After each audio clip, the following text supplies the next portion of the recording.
A paz de Cristo, meus irmãos, sejam todos muito bem-vindos a mais uma sequência de videoaulas para a escola dominical, aulas que te ajudam a preparar o seu conteúdo para a tua aula no próximo domingo. Eu sou o diácono Denis Pereira, aqui da Assembleia de Deus, Ministério do Belém, em Campinas, São Paulo, e é um prazer compartilhar com vocês este momento já há 6 anos aqui no YouTube.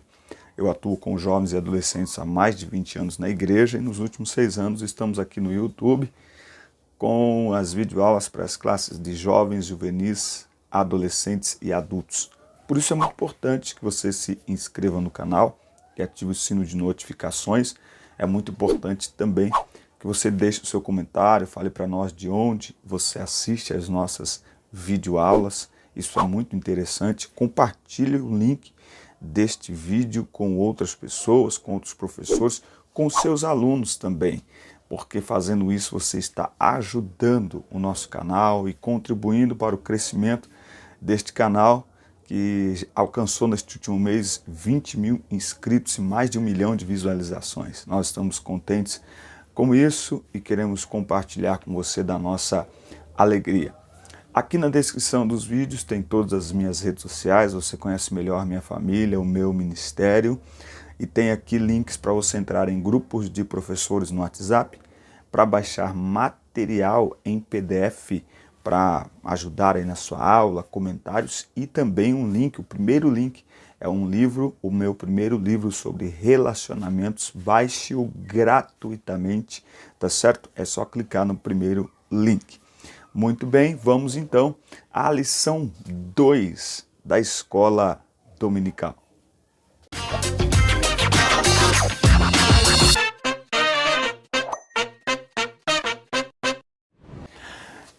Quem é Deus? Este é o título da lição 2, classe de juvenis. Quem é Deus? Nós vamos falar sobre isso hoje, nós vamos procurar aqui saber um pouquinho o que é o ateísmo, o panteísmo e o caráter de Deus revelado nos seus nomes, Deus revelado nas Escrituras. Conheçamos e prossigamos em conhecer o Senhor. Como a alva será a sua saída, e ele a nós virá como a chuva, como chuva serôdia que rega a terra. Oséias 6:3. Em meio a uma variedade de deuses criados e adorados pelo ser humano, tivemos a oportunidade e o privilégio de sermos encontrados pelo Deus verdadeiro, o qual se auto-revelou a nós por amor e nos vocacionou para torná-lo conhecido nesse mundo. Não tem como conhecer a Deus e não amá-lo com intensidade.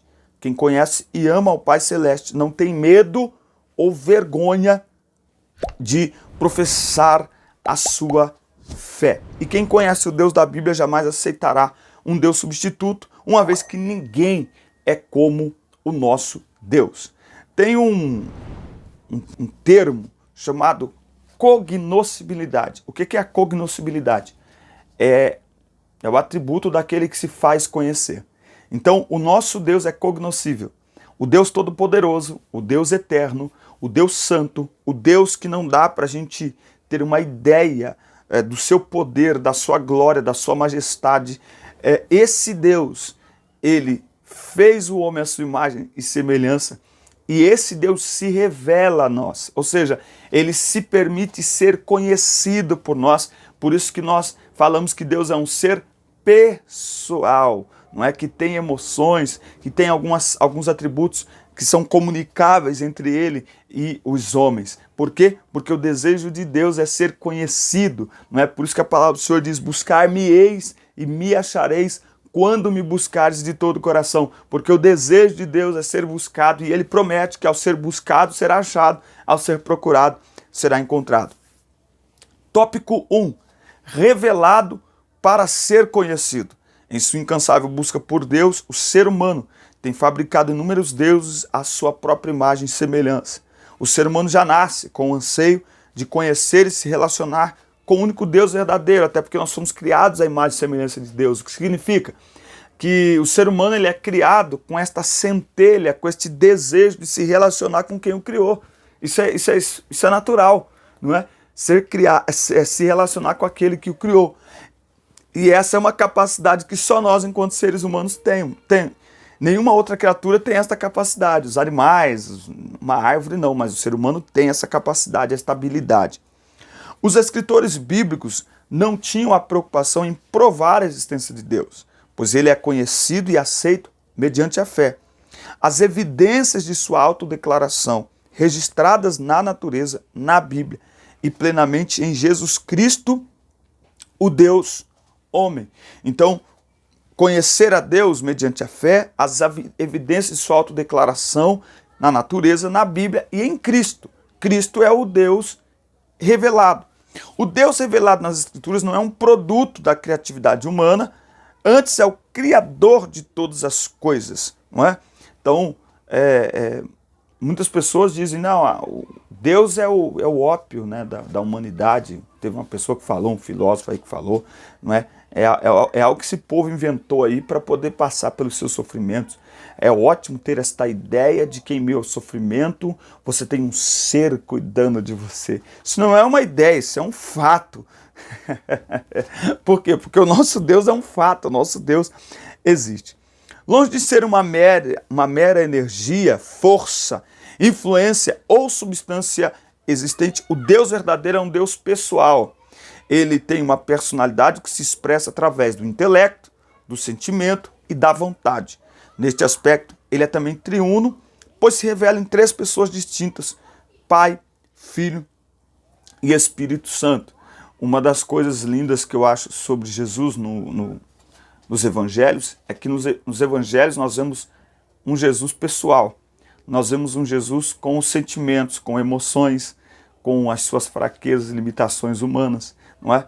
Então, Jesus nos aproxima ainda mais do Pai, quando ele revela esta pessoalidade com o ser humano ao se tornar um de nós e ao registrar esses momentos, quando ele tem sede, quando ele fica bravo com os cambistas, quando ele está angustiado até a morte lá no Getsemane.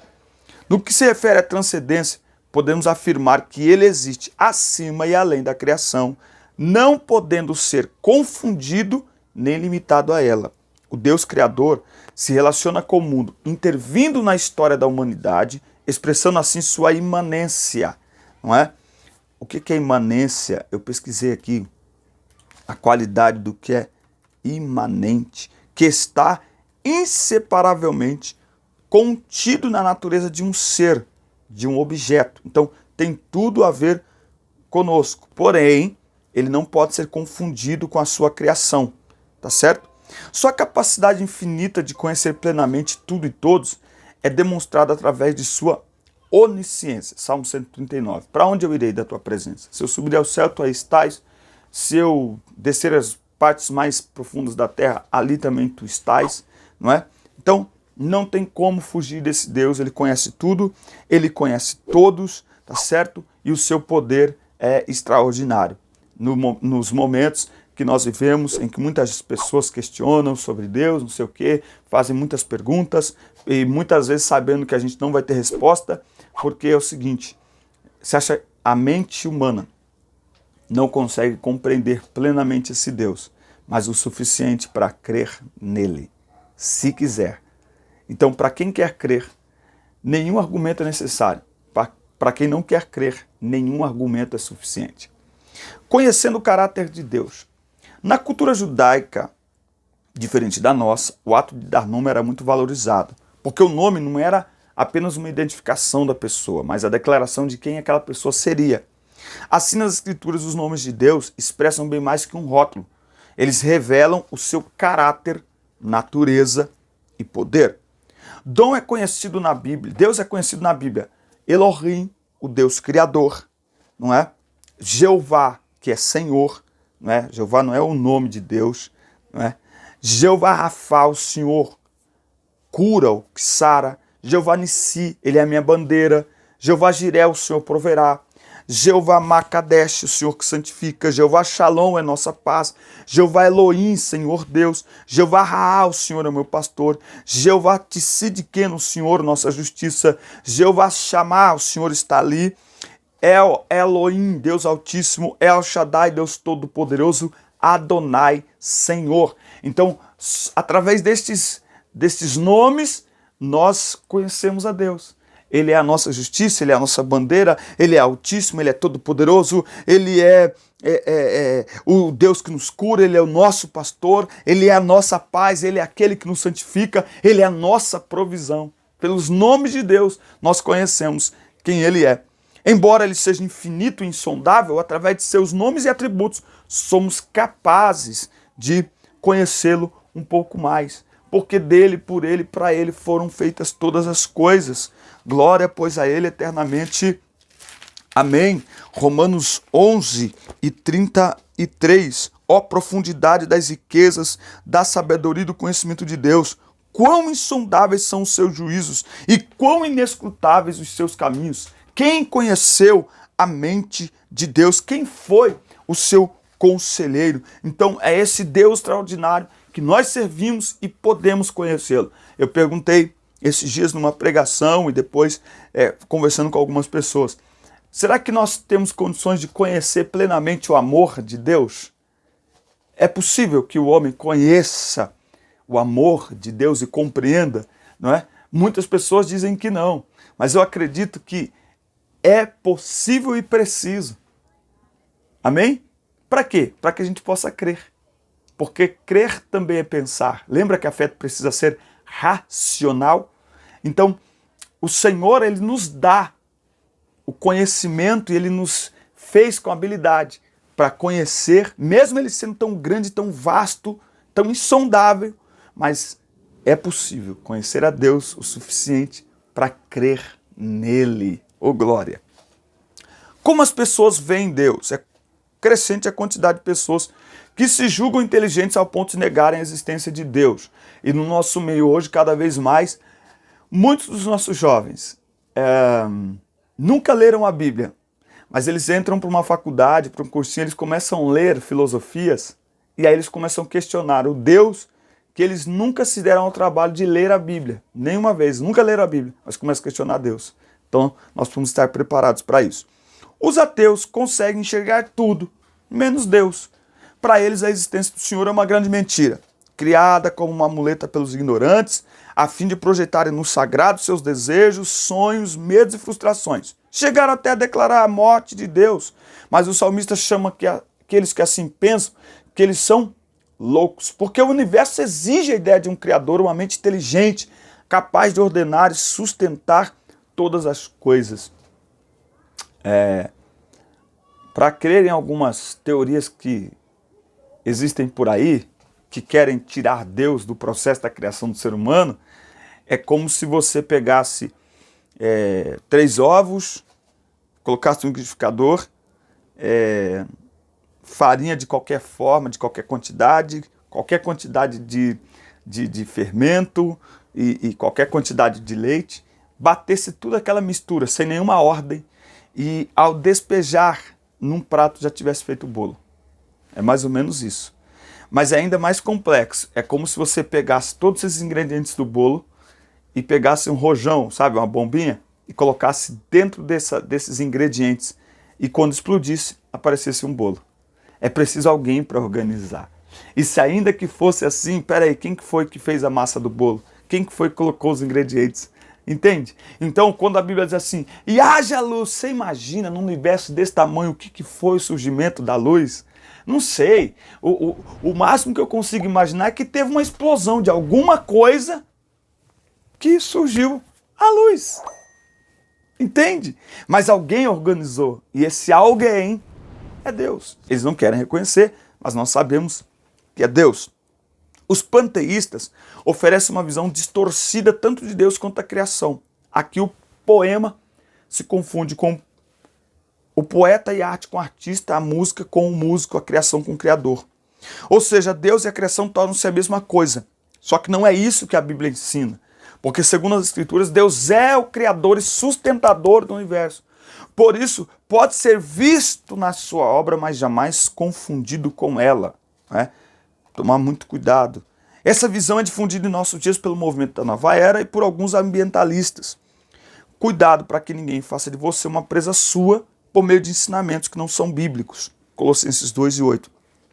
Por isso que a gente tem que ter muito cuidado e priorizar sempre a palavra de Deus. Hoje em dia existem alguns influencers cristãos que eles pregam de um jeito diferente e eles falam algumas coisas mais ou menos, né? Ah, porque você é Deus, você não veio de Deus, Deus não fez você, então você é Deus, você é um semideus. Não sou, eu sou criado à imagem e semelhança de Deus, eu sou homem, Deus é Deus, eu sou homem. Aleluia. E por isso que é extraordinário me relacionar com Ele, tá certo? Porque mesmo parecendo algo tão distante, a Bíblia diz que Ele está perto de todos aqueles que o invocam. Tópico 4. Eu sei em quem eu tenho crido. A fé em Deus não é resultado de crenças mentirosas, supersticiosas e sem sentido, desprovida de racionalidade e altamente emocional. Muito pelo contrário, como escreveu o pastor John Stott, a fé é uma confiança racional, uma confiança que, em profunda reflexão e certeza, conta o fato de que Deus é digno de todo crédito. Ou seja, crer também é pensar. Não ignore sua experiência de conversão. Alimente sua fé no caráter e nas promessas desse Deus que é único e verdadeiro. Então, esse Deus todo extraordinário, esse Deus quase que inatingível, é um Deus que nos permite conhecê-lo para termos uma experiência de fé com Ele. E é por isso que muitos nos criticam, porque eles querem um experimento, eles querem algo para colocar no laboratório para dizer assim, não, tá, fé é isso aqui, não. Fé vem pela palavra, vem pelo ouvir a palavra de Deus, e eu creio porque este Deus extraordinário me dá a liberdade de me aproximar dele e de conhecê-lo, e conhecendo-o, quanto mais eu me aproximo dele, mais experiência de vida e de transformação eu vivo.